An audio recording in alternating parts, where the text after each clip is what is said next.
The advice and opinions expressed by the host of Autism Live and her guests are meant solely as suggestion and should not be in any way construed as child-specific advice. The Center for Autism and Related Disorders advises working with a board-certified behavior analyst who has experience with autism before starting any intensive behavioral intervention. Any choices you make in determining your child's treatment are completely at your own discretion.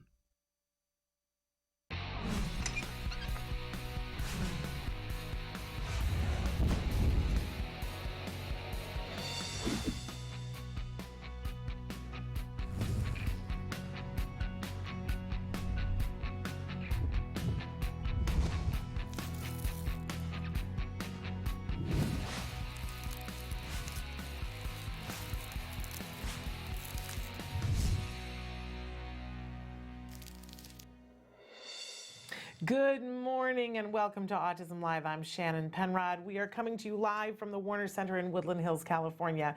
Welcome. I know it's almost Halloween and I've got big news for you about tomorrow here on the show. Make sure that you are here because our very special guests for the entire hour, we're going to have Matt Asner and Nava Paskowitz-Asner. I know I'm going to be in costume. There's a rumor they're going to be in costume and you'll want to see it. So there, you've been warned. That's all I can say. And we're hoping to have a good time tomorrow. We're going to talk about some things having to do with Halloween, but of course we're going to talk about the Ed Asner Family Center and about this big event that they're having on Sunday. On Sunday, we are going to come to you live from the red carpet of Ed Asner's 90th birthday celebration that all benefits the Ed Asner Family Center. And we're being told it's super star-studded. I'm going to be there on the red carpet. We think that we have new technology that's going to make the live feed better than it was for the last event that we were at. Fingers crossed. We're going to be at a live event also on Saturday at the Center for Special Needs, their Family Fun Festival. So we'll be testing it out there too. But on Sunday, we're going to be there with the likes of Dick Van Dyke and Cloris Leachman and Jackson Brown and Darius Rucker and Rosie O'Donnell and more, right? So you won't want to miss that. You will want to join us on the red carpet on Sunday night. We think that it's starting at about 5, but I'm going to get back to you about that. And there'll be postcards and we're doing a watch event on Facebook. So keep your eyes peeled for more information about that. So it's Wednesday and Traven's going to start to show you, thank you for reminding me, Traven, lots of all the different ways that you can connect with us here on the show. We want and we expect that this entire hour will be interactive. You can write in and talk to me or you can talk to our guests. You can be a part of the conversation because really the conversation is yours to steer. We really want for you to get the information and the inspiration that you need to be able to get through your day and make the progress that you need to make. And when I say you, I am talking about the larger autism community. That includes, of course, individuals who are on the autism spectrum themselves, whether they are age 2 or 102 or anything in between, right? But it also includes all the people who care about individuals who are on the autism spectrum. So that might be parents, that might be siblings, that might be teachers, that might be aunts, uncles, grandparents, it might be therapists, all of the above, right? Anybody who cares about individuals on the autism spectrum and wants to help them to get to the progress that they so richly deserve, you're a part of our bigger autism community. We welcome you. Let's figure out what information and inspiration you need today to get to the next milestone, right? Because that's what it's all about. I always say to you, we hold hands, si se puede, right? We can do this. And I say that to you from a place of emotion, right? Because my son was diagnosed on the autism spectrum when he was 2.5.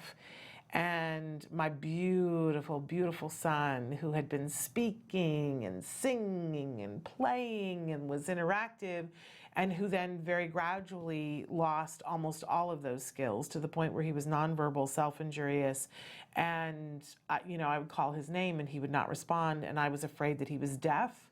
And I got to be honest, on my worst day, I was afraid that he was incapable of learning. And I was a teacher, and I was like, that can't be, right? That cannot be his story. And you know what? It wasn't his story. And I know for a fact that it is not the story of anyone that is watching or anyone who has a child who is watching, because all of our kids are teachable. It's about finding the way that they learn, right? So in any case, I hope that you will join me here. I want to help you to get to the progress that I know is available, because that's what I got. I got access to the things that my son needed, and this is not a one-size-fits-all, right?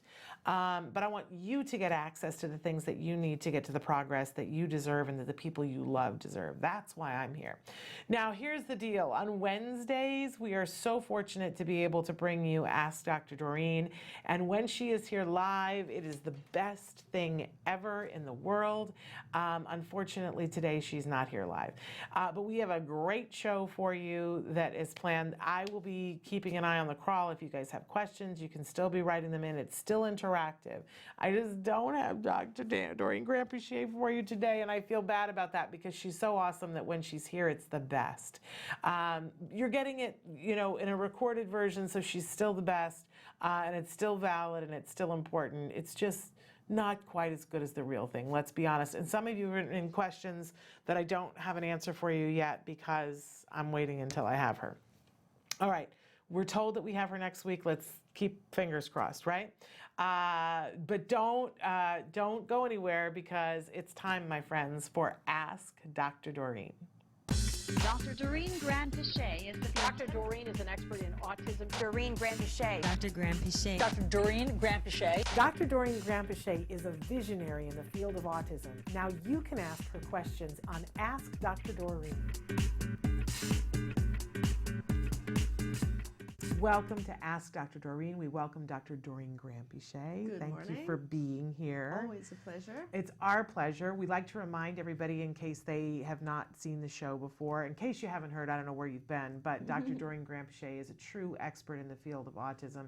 I believe the preeminent expert in the field of autism. Thank you, Sharon. She is also a visionary in this field, recognizing the changes that come as we see things have changed significantly in the field of autism in the last few years. They continue to change. She helps us not only to understand what's happening, but to see things coming around the bend that maybe we can't foresee. I hope so.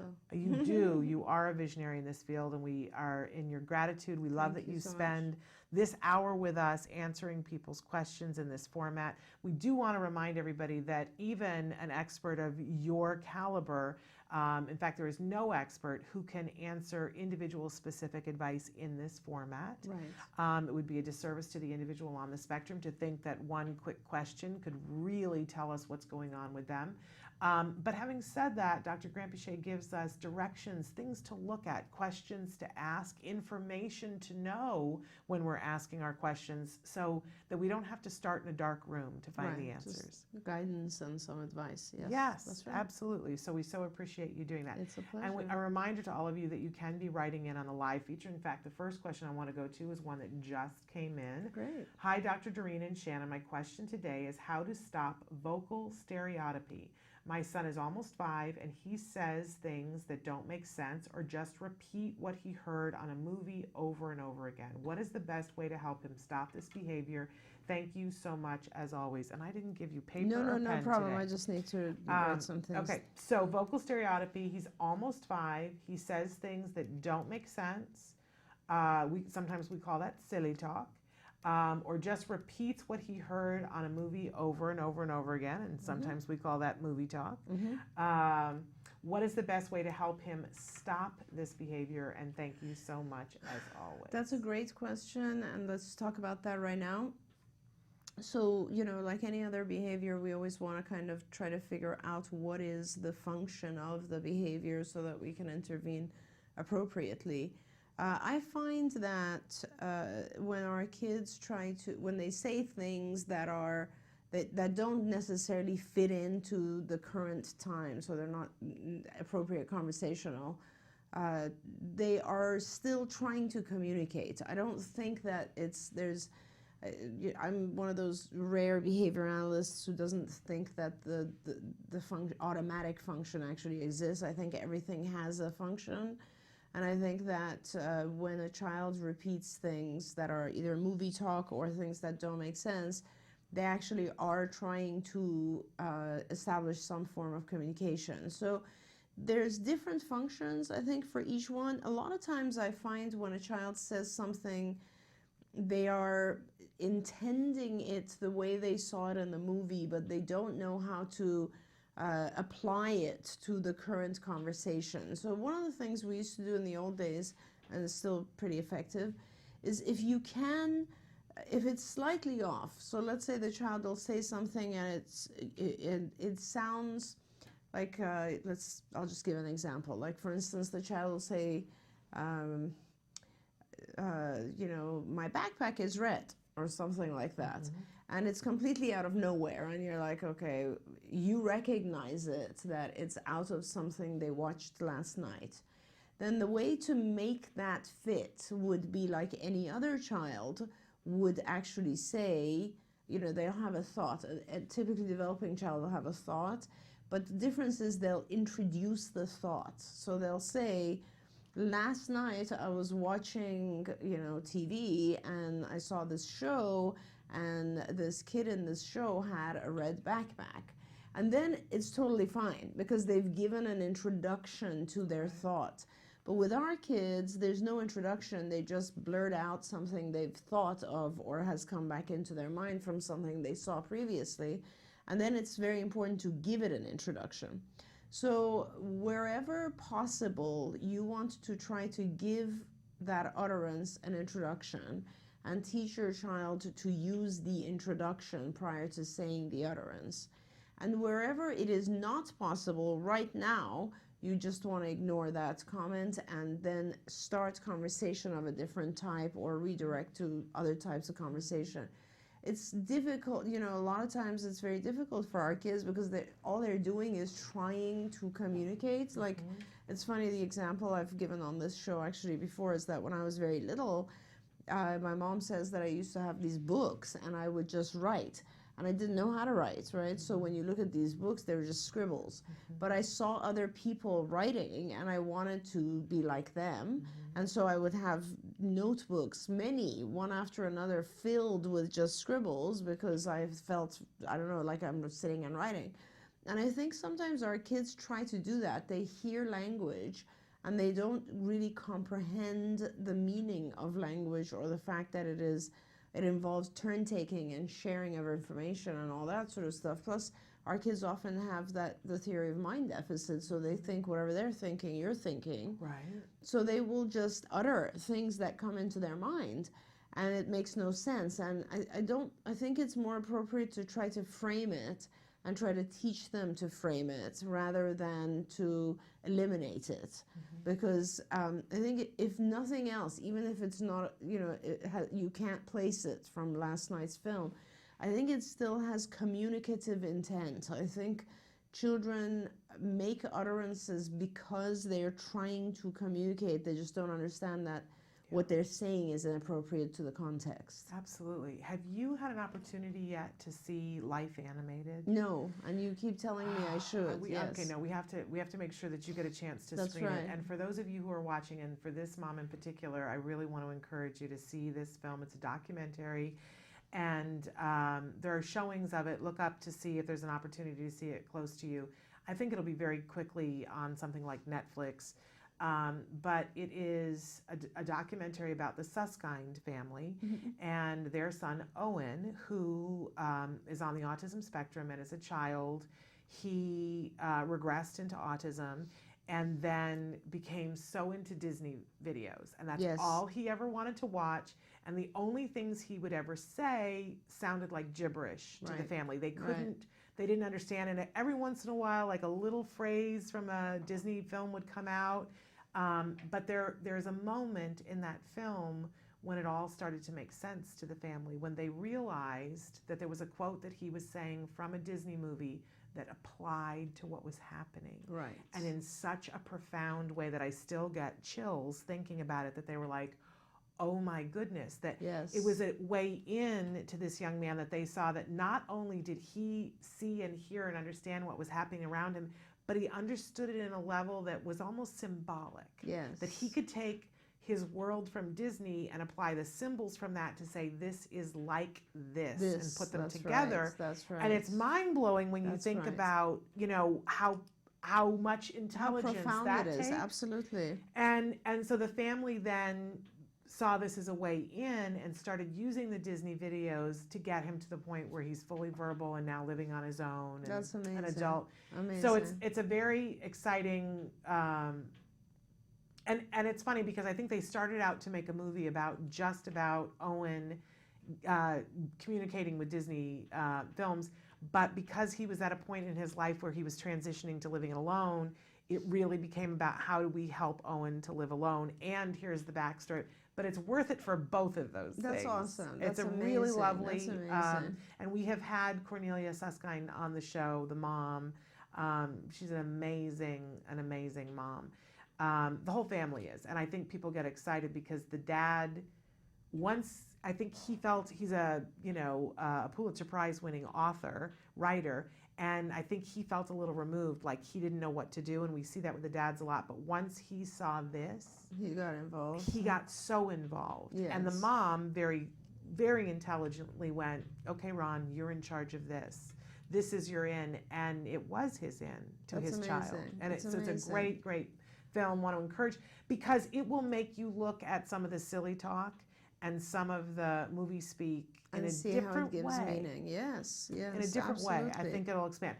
But and we've talked a little bit about though how to minimize it so that it isn't constant. Yeah, I mean, I think it's just a matter of redirecting it until you have the way to make it more appropriate to the environment. And as you said, and what this movie I think teaches, which is really important, is that sometimes the kids are saying something, we can't place it, so we think it's inappropriate. But again, if there was an appropriate introduction, Right. this would be. reminds me of, Exactly. and then the rest of it you can say. It would all It's tumble. all about introducing the conversation appropriately. Yes, absolutely.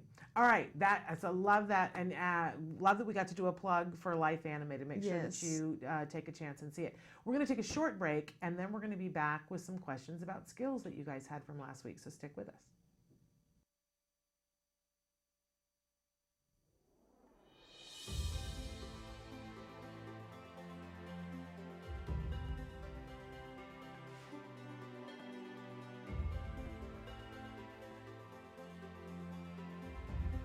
I'm very excited to be here at Denim and Diamonds. This is a fantastic night, supported by so many incredible people, and to see the kind of change and the kind of help that's being given.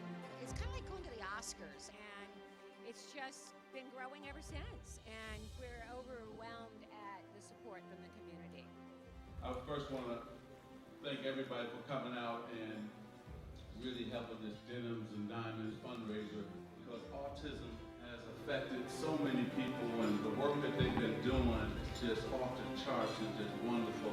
As a mom, I'm grateful that I was managed to get the intervention for my daughter when she was young. So it's important to see that all kids can get the same type of intervention. You with the side eyes, don't be discouraged, oh I realize it's hard to take courage in We're just thrilled to be able to raise funds for things that are so vital, like safety equipment, helmets, or fences so the kids don't run away, or iPads so they can learn to communicate.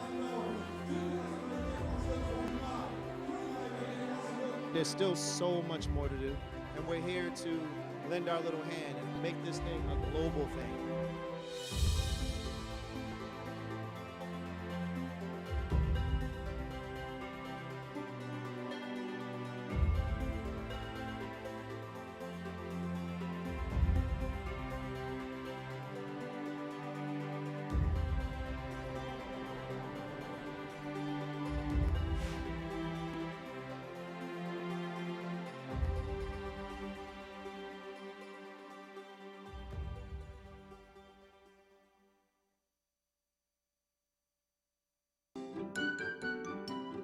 Happy Halloween. We're here today to show you some really easy, healthy recipes that you can make for Halloween with your children. Okay, so the first thing that we're gonna do is make this lovely cauliflower brain. And the ingredients that we need for this, we need some sort of a platter. We need a cauliflower, and we have an organic cauliflower here. Emily, take it away for us. We have some natural guacamole, some organic salsa, some potato chips, and then some pull-string licorice. Okay, so those are all the things that we're gonna need. Plus we have a very sharp knife and a spoon. So using the knife and preparing the cauliflower can be something you can do beforehand, before you call the children in, depending on their ages and their skill level.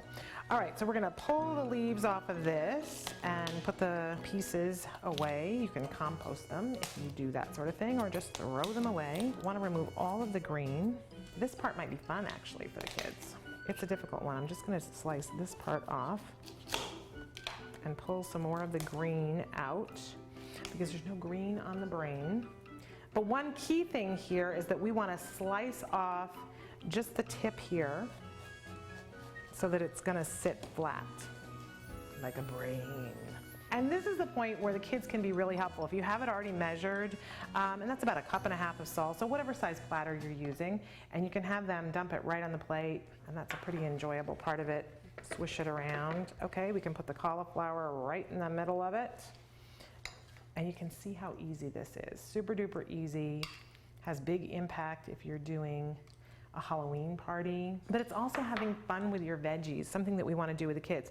And we can take the chips. I'm going to let you do that with the licorice while I throw some chips around the plate. And these, by the way, are organic, oven-fried, no-salt chips. You can use whatever you want, but we want to keep this as healthy as possible. And she's laying those laces around so they look like the veins of the brain that has gone bad.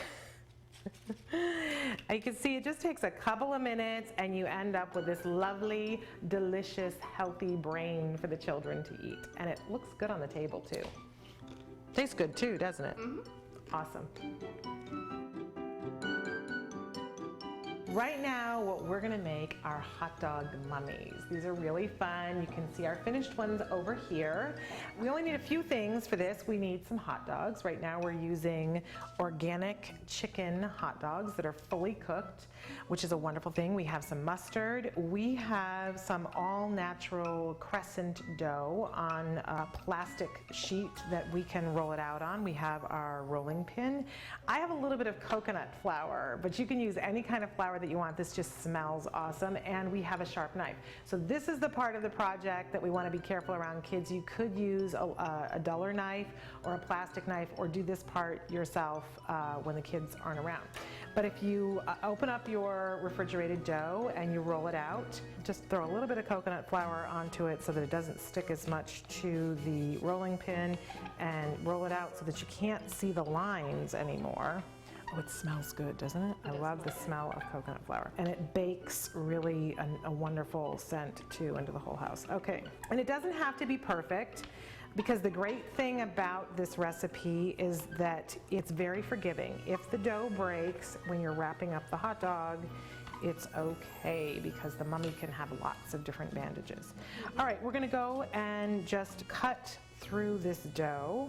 And they can be different width strips, it doesn't really matter. And you really could do this with a plastic knife. I want to mention too that if you have dietary considerations and you need something to be gluten-free, I did this the other day for my son with a gluten-free pizza crust mix, and it worked the same. I just had to be really careful. I thought that the key to it all was getting the dough really dry while I was rolling it out and cutting it out, and then wetting it before I wrapped it around the dry hot dogs. Okay, so I'm gonna take one hot dog and Emily's gonna take another, and part of the fun of this is that you want to make like a little hat so that there is a place later on to put eyeballs made out of mustard. So you can wrap it around the head, make like a turban for your mummy, and then start to, and you see it broke. Doesn't matter because it's dough and it can be a separate bandage. It's not a problem. You just wrap it around. The kids love this because they know they're going to get to eat it later on. It's very healthy and a quick dinner that makes it really fun. You just slather it on. And then we're going to bake it for about 12 to 14 minutes at a 350-degree oven. See, easy. He's got a head. Oh, yours is so much prettier than mine. She's Martha Stewart. Okay, so we're going to put that into the oven. We don't need to do anything else. And I put it on some parchment paper so that I don't have to use any kind of spray or oil or anything and add ingredients. We're going to stick it into the oven, and through magic, this is what they look like when they're done. And the other fun element of this is that then you take the mustard and you can give it to the kids for them to put eyes right on, and Emily's going to do that. Awesome. And if you want bloody mummies, you can include ketchup. So, and those are big eyes. The other day when I did this with my son, he wanted to put sliced olives on top of the mustard for eyes. But you can see that these are cute, they're tasty, and really healthy. Those are mummy hot dogs. And you can write Happy Halloween in mustard if you're Martha Stewart. Very good. All right, we're gonna move on to some spooky spider cupcakes. So what you're gonna wanna do is bake a box of regular brand cupcake, or they have gluten-free, sugar-free options as well. Awesome ones, yes. Which are great. I pre-made these cupcakes standard. Cupcake rules apply. You'll need some eggs and some oil and water. But we've gone ahead and done that already. So what you wanna do is take some chocolate frosting, and we're gonna frost our cupcake with a thin layer. Doesn't need to be too crazy. Ooh. Yes. Smells good too. Does smell good. And then we brought some blue sprinkles, and these are naturally colored with vegetable juice, correct? Vegetable juice, blue. Which is fantastic. And so these are blue, and then we're gonna just sprinkle the top of our cupcake here. Awesome. For eyes, I just got some jelly beans here of different colors. You can use M&Ms or whatever you're more comfortable using. And all you want to do is split your jelly bean in half. So there's your eyeball, Shannon. Awesome. I'll have orange eyes on mine. And then you're just going to place them in the front of the cupcake. And then for their little scary legs, we've got some pull and peel Twizzler here, but they also sell natural candy rope, which you can use as well. So then we're just going to pull off our little legs, and the cupcakes are soft enough where you can actually stick the little leg right into it. And you're just jamming them down? Just jam them in there. Alrighty. Ooh, look at that leg.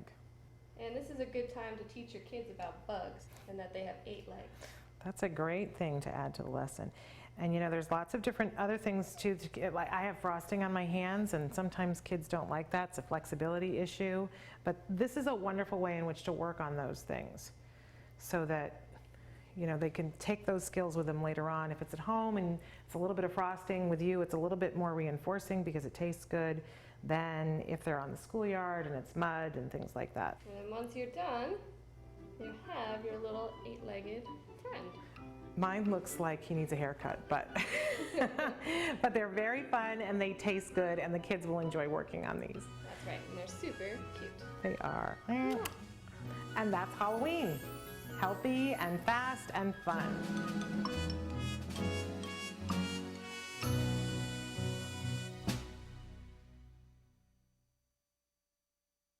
To Autism Live and to Ask Dr. Doreen. We're here with Dr. Doreen Grant-Pichet, and she is answering your questions in real time. I wanted to pause and go back. At the end of the program last week, we always get questions where people are asking about help and support that they can do on their own, or how to do something when there aren't services by them. And a lot of the questions that we have this week are about people wanting services in different places. And one of the things that comes up frequently on the show is that there is something called skills that people can be using And it is, somebody wrote in and said, it sounds amazing.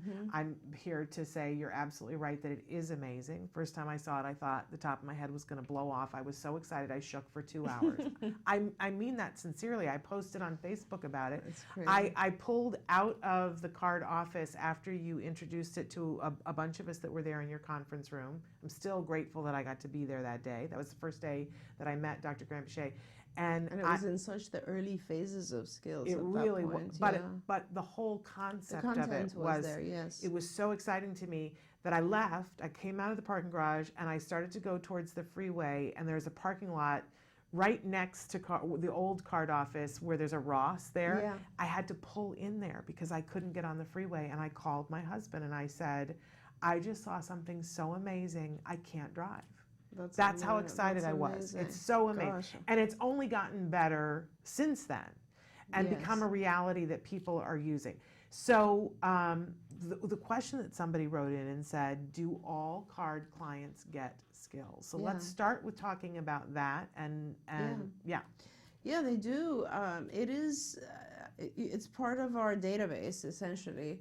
So the way that it works here at CARD is that when you are when you come in for intake, like when you become a new patient, you start with filling out the skills assessment, and that actually gives us a pretty valid, deep look into your child's capabilities. And that's really important because we don't have time, we don't want to focus on the wrong things. We want to be able to focus on what your child needs and really only what your child needs, because when we are doing things that are not that important, we're wasting your child's time. And so skills helps us. It's a series of yes/no questions, a few thousand. But you only get questions based on your child's age. So a 2-year-old or a 3-year-old will not get the questions that an 8-year-old will get. And as your child ages, you get additional questions over time. But the questions are just yes and no. Can your child do this? Can your child do that? And you say yes or no. And if sometimes it gets pretty intricate and delicate, and so there's examples, and you can look at the example, and then that'll help you decide if your child can or cannot do it. You say yes or no. If you say I don't know, the whole the question goes into a probe pile. So it's kind of like a place where we reserve all the ones that you don't know, and then a supervisor here will test those items. But generally, if you say, yes, my child can do it, it goes in a mastered pile. And if you say my child can't do it, it'll go in the to teach pile. And not only will it go into the to teach pile, but everything that is a kind of related to that skill or harder versions of that skill will go into the to teach pile. And then that list of things to teach is your general supermarket of items. And then you essentially will select let's say 10 or 20 items from your entire thing, and it'll take you to the easiest. It'll tell you what the prerequisites are and so on. So just as an example, let's say you say that your child cannot, doesn't know how to identify actions, like people running, jumping, and so on and so forth. And you say that your child can't identify, it'll ask you more questions, like it'll say, if your child sees a picture of someone running, will they be able to say she's running? And you'll say no. The system will right away know that your child doesn't have actions expressively, and then it'll start asking you questions about whether your child knows actions receptively. Right. So can your child touch a picture of someone running, etc. And it'll identify that perhaps your child doesn't know pronouns, because she is running or he is running, and then it'll ask you, does your child know pronouns, and can they identify those personal pronouns or even possessive pronouns? And then it'll also ask you about present tense, because that's kind of part of the question as well. So it generates more questions and asks you a whole bunch of stuff, and then it identifies all those things, and everything your child cannot do will then link to the lesson on how to teach it. So if you say, you want to do receptive actions, then it'll take you to that lesson, and it'll take you through the entire series of steps for teaching receptive actions, expressive actions, pronouns, prepositions, whatever it is your child needs. And it's across the board in all areas of functioning we could think of. And they are obviously language, social skills, play skills, adaptive skills, academic skills, motor skills, cognitive skills, and executive functions. So that's the 8 domains. So pretty much everything, I think, we didn't leave anything out. They cross-reference each other, those domains, and there's hundreds and hundreds of lessons within those domains, and it'll take you step by step and teach you how to teach those skills to your child. And the reason we use it as CARD is that all of that is loaded, that's our curriculum, and it's loaded into our individual iPads. So when when you answer these questions, every lesson that is appropriate for your child is pushed to the iPad of the therapists who work with your child. So a therapist who works with your child will not have access to lessons from another child. They will have access to lessons for your child, current lessons for your child, and they're pushed to their iPad. Now on their iPad they have to teach it, so they have to keep track of whether or not your child is mastering this, what the prompts are, what accompanying behaviors are, yes or no, did he master, etc., what operants are. So, let's say I'm teaching colors as a lesson, all the operants of colors would be all the various colors, so each one is taught individually. So that's all tracked on their iPads, and then that's pushed back to your child's database. So our central database has data that contains your child's information on learning, acquisition, and that goes from their iPads. So, and that is the backside of skills. So, like for parents, I find skills is incredibly useful because although I often tell my supervisors to show and share skills with the parents, because it is so important for parents to actually see what is going on. It gives you a bigger picture too. Like you can see all these graphs and it shows you where your child is stuck or where they're doing really well and what things are left. And I think that's in itself very valuable. Absolutely. The thing that I always say is you go to the mall, right? And you want to know where a store is, and you walk up to that map that says you are here. Right. And then you're able to see, where I want to get to is here. Right. So the path I'm going to take is this way, right? That's right. How much in autism do we as parents want that map? Right. And Skills gives it to us in one fell swoop. If you do the assessment, you have that map. It is right there. It says you are here, and then you get to decide where you want to go, and it will give you all the steps to get there. That's such a great way to put it. I've never thought of it that way, but that's essentially what it is. It tells you what lies ahead in the next few years. And then on the backside, for me, what's very exciting about Skills is now if I want to, it's funny because we used to, whenever I see a patient, and I see patients like that I haven't seen for 6 months, right? So when I see a patient and they're coming in to see me, in the past I always used to get these lengthy narrative reports from the supervisor prior to seeing the patient so I could be caught up. Right. And I'd be reading all this stuff and I'd say, okay, these are the issues, and I'd make my own notes just like I do here. Right. Just so that when I see the patient, I know them a little bit and I'm reminded of what their issues are. Now, when I meet with supervisors the supervisor comes when they bring their patient to me. And prior to that, now, the other day I was asking a supervisor and they were like, well, why don't you just pull up their skills account? Right. And a lot of times that's what we do now. It's like, can you just look at my skills account? And I'll pull in and look at a child's skills account. And I can see everything. Like I can see not just the current lessons, but I can see their rate of learning, which I think is incredibly important. And I can see medications the child is taking, how they're affecting the rate of learning. I can see any environmental changes, dietary, move, new school, you name it. I can see challenging behaviors on all the rates of all the behaviors. I can flip through them. I can put them on top of each other. Everything is there. It's pretty amazing. It is amazing. And I want to go back to, somebody asks, do card clients get Skills? Yes. If you're a card client, you get that. It is of no charge to you. It's used for your child. And just recently, less than a month ago, we had Evelyn Kung come and do a webinar here that it exists on our YouTube page. And it isn't, there's no like access code that you have to have. Anybody can go and look at it, but it was specifically designed to be a webinar for parents who are card clients for them to know how they can utilize skills on their own, Right. to look things up and you know, she is amazing, and she goes through the whole thing and says, you know, click this button and that will give you this graph. So Right. that's available. It's on our YouTube channel. That's great. But that is specifically meant for parents who are using skills as card clients. Right. But we do need to say that if you are not a card client and you want to utilize skills because you have an ABA provider that is not card and you would like for them to be using skills, you Right. can. Yes, absolutely. You absolutely can, and you can go to them or you can go to skills and you can say to them, do you want to get this for all of your clients? And they have a special rate for that. That's a group rate. Your school can use it. There are That's many right. schools that are That's out there that right. are using skills, not in conjunction with card.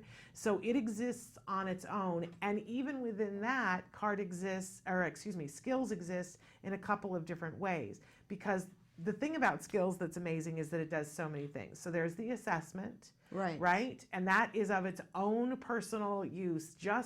I say to parents, if nothing else, take and do the assessment, because when it becomes IEP time, it's going to be your very best friend. Yes. It's going to help you to be ready for your IEP in a way that you have never been ready for your IEP It's so before, true, right? yes. So there's that. Then there's the whole curriculum, which Right. is if you are having to design a program on your own or have volunteers come in, or even if you're with an ABA provider that's not card, having that curriculum, which is science-based, proven over Right, decades, right. amazing, right? But then there's another component to it that we haven't even talked about, which is the BIP builder. Right. So anybody who has Right. a child, every school should have this BIP builder. It's so true. Because what it does is it is a drop-down menu Right. that doesn't allow you to do a BIP, which is a behavior intervention plan that is not science-based. Right. And so it has places where you can fill things in and customize it, but it has cautionary things that come up and say, this is, the intervention that you've put in is not proven to be scientifically effective for this behavior. That's right. So it says, step back, rethink this. Would you like one of these? Or, but you can totally customize it. Would save schools thousands of dollars, and their Absolutely. BIPs would be more effective. That's right. And it's so easy. The BIP builder just asks you about the behavior and very easily helps you establish the function and the treatment for it. When it first came out and I didn't quite know how to use it, my son had a BIP that the school psychologist gave us, and I said, I'm just going to sit down and I'm going to plug in what they did to the BIP, and the warning came up and said, why are you doing this for this? And I was like, well, now, and I wouldn't have thought of that. That's so interesting. Like, my head doesn't work that way. But I went, oh, no, that's entirely true. Because I had plugged in the function that she had put in, that it was attention-based, and so what it was giving me to do was going to feed into it. But I had not seen that until the BIP builder said, warning. You're giving attention to an attention-focused And I went back into my IEP and said, why are we doing this? And they went, oh, no, we'll get a new BIP. That's so Right? funny. That's amazing. Right? And I went, oh, I'm an equal member of this team Absolutely, now. I was so absolutely. empowered by that. Yes, And definitely. I know people that are paying for educational consultants and advocates. It's so important. And paying so much money. And the thing about Skills is that it's a subscription. It's a monthly subscription. Right. If you are a single entity for a single person, there is a price for it that I think is around $75 a month. Right. If you are a school or an entity that has a group of people, there is a discounted rate for groups. That's right. And I would say any parent that's out there that is like, oh my gosh, okay, $75 is not in my budget, and I feel you paying, been there, done that. I just want to let you know that Autism Care and Treatment Today is an organization that gives grants, and you can absolutely apply for a grant and say, I really would like to use this, and I just can't afford it. And, and they have given many grants for Skills. They love to give them because It is one of the most effective, efficient, and really, low cost. Right, low cost. Because they can give tons of grants for skills. Absolutely. So, they can give hundreds of grants for skills where one fence Yes. it costs more than hundreds of grants for skills. So if you're saying, I just can't do it because of the cost, don't have shame about that.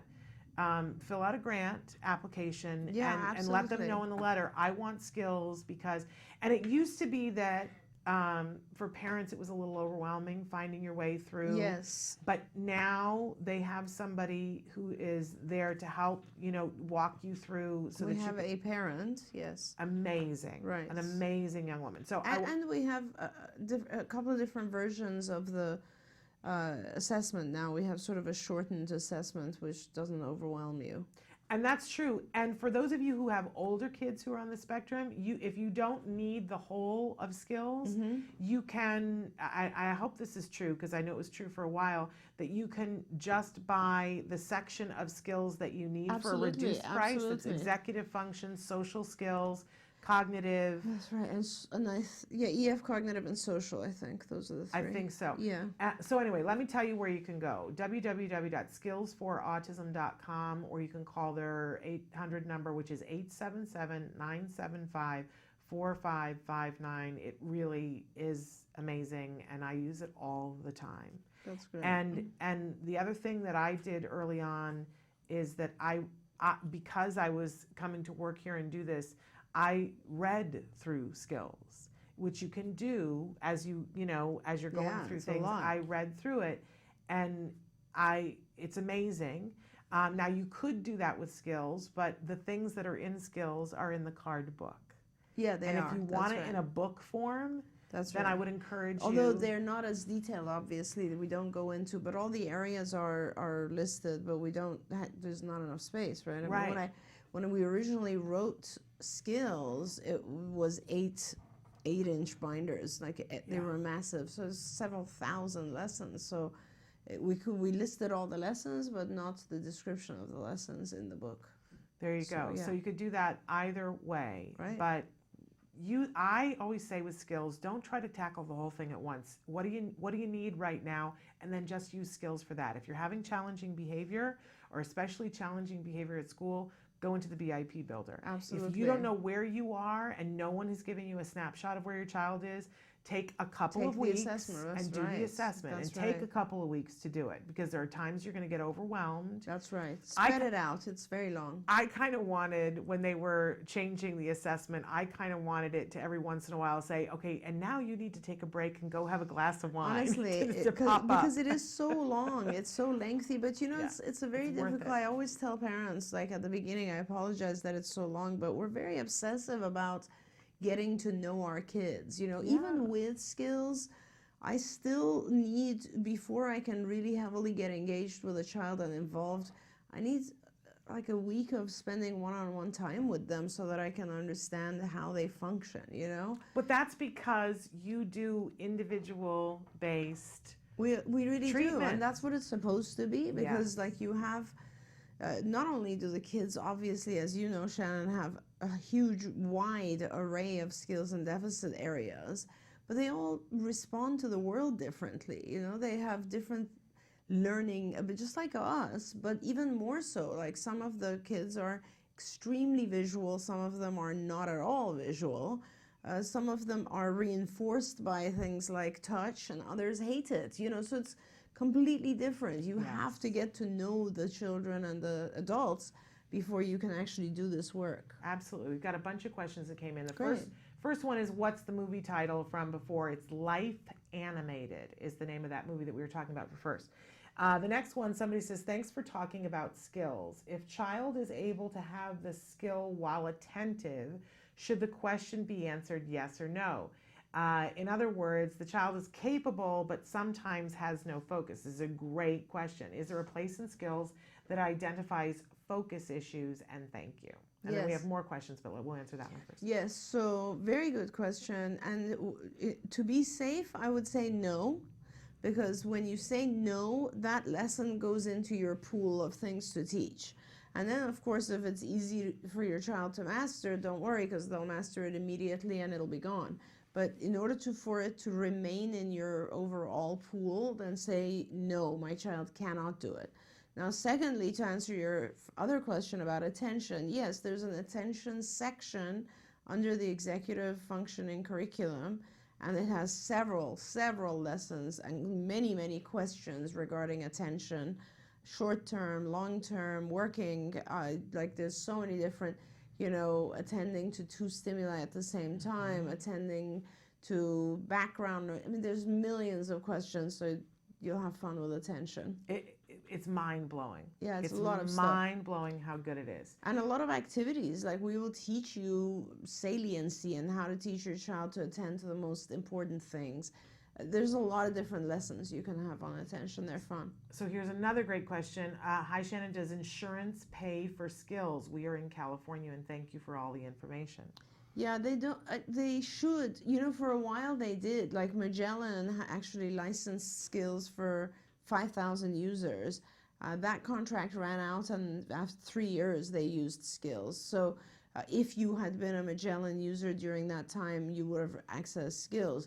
But unfortunately, they don't. I don't know if our skills department is working with various insurance companies.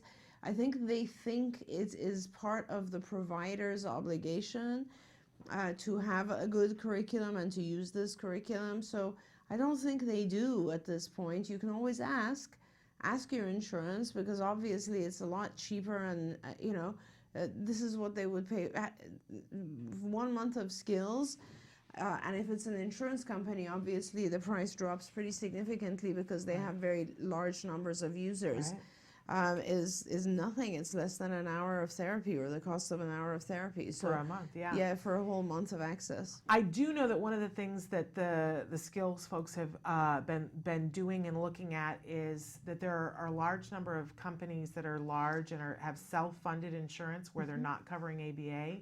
And they have gone to some of those companies and made arrangements for them to, the company will gift skills to their workers. See, that's so fantastic. Depending on, I would ask where you work. Yeah. Yes, your HR department, if they are, if they have a self-funded plan, if they are giving skills to families that have a child with autism. Right. Because there are more and more of them that Skills has identified and made contracts with them so that they could offer that to their people. Because Skills is looking at, if you have an ABA provider, then it would be your ABA provider who would want to get skills. If you have a card, you already have it, but it's those folks that don't have anything that they're really trying to find a way to help those. So talk to if you have self-funded insurance, definitely talk to them about that. The next question, dear Dr. Doreen, does Skills identify and work with sensory issues, comprehension, theory of mind? After the assessment, how many hours do we need to work the child? And thank you. Both of those are fantastic questions. Yes. So, I'm very big into sensory issues. So there's a section in the motor curriculum which asks a lot of questions about how the child's sensory input, so that we can identify things like visual deficits or auditory and so on and work on those. But having said that, they're content areas, and they're not, you can't get to the point of how a child learns. So in other words, for me, if Skills will definitely identify if your child needs more work on, let's say, visual stimuli or learning things through listening, that kind of stuff. But it won't identify your child's modality of learning, which I think is really important. And a provider has to be able to identify that. Like, is this a child who learns better when visual stimuli are presented? If you identify that, if you figure that out, then Skills will give you an option for visual kids. It'll always tell you, if your child is nonverbal, teach this way. If your child is a visual child, teach that way, and so on. So that's one aspect. There was another section to the question. After the assessment, how many hours do we need to work the child? But you also asked about comprehension, I believe? Yes, sensory comprehension, theory of mind. Right, so all of that, the entire cognition curriculum, which is 1/8 of the whole of Skills, is about theory of mind. The entire cognition curriculum addresses perspective taking and theory of mind. There's at least, I want to say, maybe 20 or 30 lessons that are just focused on theory of mind. And it works. And they're amazing. I mean, it's amazing. It's a huge focus. Yeah. Comprehension is addressed in the cognition curriculum, executive functioning curriculum, and social and language. It's spread in many different areas. So yes, those are, if you're looking for the, the higher level advanced programming skills is it. It's definitely it. Now the question of how many hours, really the how many hours has to do with a number of different things. For example, it has to do with your child's age. So ideally you are ramping up if your child is below 3. So you're gradually, with a 2-year-old, it's very hard to do intensive hours because they are tired and they're not used to the regimen. And so you kind of start with, let's say, 15 hours and you gradually increase it so that by the time the child hits age 3, you're doing closer to 40 hours a week of one-to-one therapy. Now, and then depending on your child's deficits, so for example, if your skills profile shows that your child is behind, 2 years behind on all areas of functioning, then you want to definitely be doing 40 hours a week.